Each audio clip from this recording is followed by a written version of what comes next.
Tumakuru JDS BJP ಮೈತ್ರಿಯಲ್ಲಿ ಶುರುವಾಯ್ತಾ ಗೊಂದಲ ಎನ್ನುವಂತಾಗಿದೆ. ಸ್ವತಂತ್ರವಾಗಿ ಕಣಕ್ಕಿಳಿತಾರ ಹಾಗಾದ್ರೆ ಮಾಜಿ ಸಚಿವ ಜೆಸಿ ಮಾಧುಸ್ವಾಮಿ ಸ್ಪರ್ಧೆ ಮಾಡೋ ಬಗ್ಗೆ ಮೌನ ಮುರಿದಿದ್ದಾರೆ. ಜೆಸಿ ಮಾಧುಸ್ವಾಮಿ ನಾನು ಚುನಾವಣೆಯಲ್ಲಿ ಸ್ಪರ್ಧೆ ಮಾಡೋದು ಖಚಿತ, 100ಕ್ಕೆ 100ರಷ್ಟು ಖಚಿತ ಅಂತ ಹೇಳಿದ್ದಾರೆ ಮಾಧುಸ್ವಾಮಿ. ಇಲ್ಲಿ ತಿಪ್ಟೂರಿನಿಂದ ಅಲ್ಲ, ಚಿಕ್ಕನಾಯಕನಹಳ್ಳಿಯಿಂದ ಸ್ಪರ್ಧೆ ಖಚಿತ, ನನ್ನ ತವರು ಕ್ಷೇತ್ರದಿಂದಲೇ ನಾನು ಸ್ಪರ್ಧೆಗಿಳಿತೀನಿ ಅಂತ ಈಗ ಸ್ಪಷ್ಟಪಡಿಸುವಂತಹ ಕೆಲಸಕ್ಕೆ ಮುಂದಾಗಿದ್ದಾರೆ. ಇದು ಅವರ ಬೆಂಬಲಿಗರಲ್ಲಿ ಮತ್ತಷ್ಟು ಉತ್ಸಾಹ ತುಂಬುವಂತಹ ಕೆಲಸಕ್ಕೆ ನಾಂದಿ ಹಾಡಿದೆ.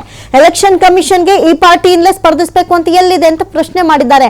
ಮಾರ್ಮಿಕವಾಗಿ ನುಡಿದಿದ್ದಾರೆ ಇಲ್ಲಿ ಮಾಜಿ ಸಚಿವ ಮಾಧುಸ್ವಾಮಿ. ಮಾಜಿ ಸಚಿವ ಮಾಧುಸ್ವಾಮಿ ಈ ಮಾತಿನ ಮರ್ಮ ಏನು ಅನ್ನುವಂತಹ ಚರ್ಚೆ ಶುರುವಾಗಿದೆ. ಹಾಗಾದ್ರೆ ಇಲ್ಲಿ ಸ್ವಂತ ಯಾವ ಡಿಸಿಷನ್ ತಗೊಳ್ತಾ ಇದ್ದಾರೆ ಅಂತ ಗೆಸ್ ಕೂಡ ಮಾಡಕ್ಕಾಗ್ತಲ್ಲ, ಅಷ್ಟು ಮಾರ್ಮಿಕವಾಗಿ ಮಾತನಾಡಿದ್ದಾರೆ. ಹಾಗಾದ್ರೆ ಬಿಜೆಪಿ ಟಿಕೆಟ್ ಒಂದು ವೇಳೆ ಕೈ ತಪ್ಪಿದ್ರೆ ಸ್ವತಂತ್ರವಾಗಿ ಜೆಸಿ ಮಾಧುಸ್ವಾಮಿ ಕಣಕ್ಕಿಳಿತಾರ ಅನ್ನುವಂಥ ಪ್ರಶ್ನೆ ಎದುರಾಗಿದೆ. ಈಗಾಗಲೇ ಮೊನ್ನೆ ನಡೆದಂತಹ ಬಿಎಸ್ವೈ ಅವರ ಅಭಿಮಾನೋತ್ಸವದಲ್ಲೂ ಕೂಡ ಬರ್ದೇ ಇದ್ದಿದ್ದು ಮತ್ತಷ್ಟು ಚರ್ಚೆಗೆ ಕಾರಣವಾಗಿದೆ.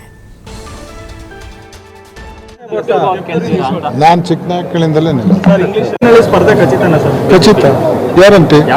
ಬಿಜೆಪಿಯಿಂದನೇ ಎಲೆಕ್ಷನ್ ಕಮಿಷನ್ ಮುಂದೆ ಈ ಪಾರ್ಟಿಯಿಂದಲೇ ಕೊಡಬೇಕು ಅಂತ ಏನಿದೆ, ಖಚಿತ ಎಲೆಕ್ಷನ್ ನಿಲ್ಲೋದು.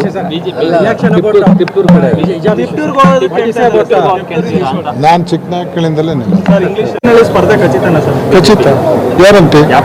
ಬಿಜೆಪಿಯಿಂದನೇ ಎಲೆಕ್ಷನ್ ಕಮಿಷನ್ ಮುಂದೆ ಈ ಪಾರ್ಟಿಯಿಂದಲೇ ಕೊಡಬೇಕು ಅಂತ ಏನಿದೆ, ಖಚಿತ ಎಲೆಕ್ಷನ್ ನಿಲ್ಲೋದು.